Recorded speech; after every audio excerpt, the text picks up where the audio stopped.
My mom didn't answer my question. She just started crying.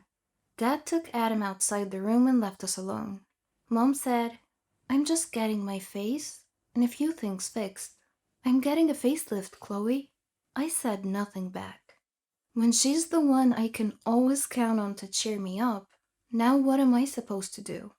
Imagine the shock and confusion when this strong woman, my mother, a strong single mother, is paying thousands of dollars for someone to take a knife to the very face that comforted me the first time I fell off my bike and cried when I got sick.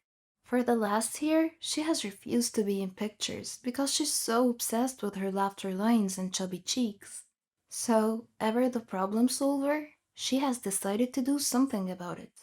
But it's a horrible turn of affairs that her solution will hospitalize her for 2 days and leave her with deep scars behind her ears.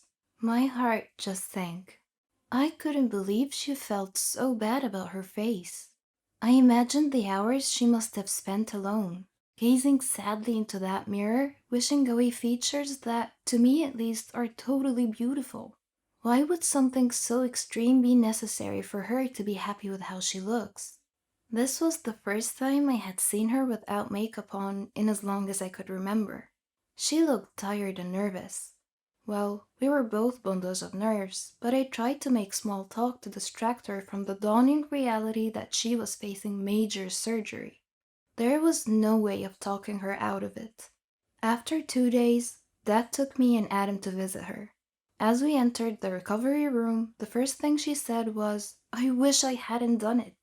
She had a tight, swollen face, thick purple scars running down the sides of her neck, and was being attended by 2 nurses. They were showing her how to put on the head straps she had to wear for the next 2 weeks.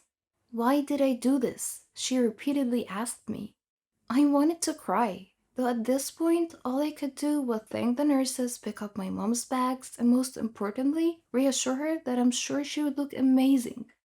When she was in the hospital, she had noisy machines attached to her for 48 hours, and that made it difficult to sleep.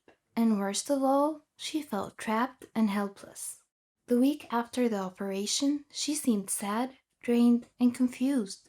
She slept badly because she couldn't lie down and felt a lot of pain around her head caused by the clips holding her wounds in place. I'm sure you're going to look fantastic when it's all healed, I told her over and over again. A week later, I went with her to have her stitches removed. The surgeon said, Mrs. White, your body thinks it's been hit by a train, so it's normal to feel woozy at this stage. I looked at my mom and told her, promise me that this is the last time you put yourself in so much risk like that.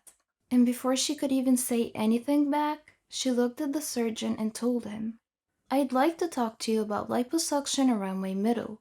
When's the soonest you can fit me in? And my mom will have yet another operation next month.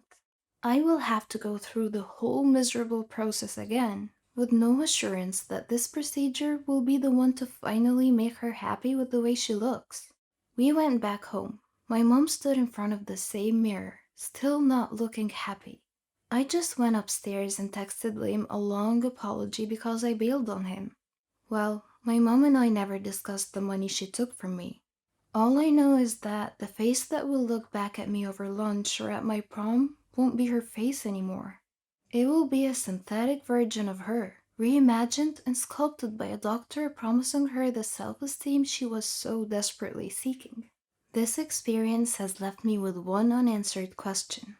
What is she really spending all this money and heartache trying to fix?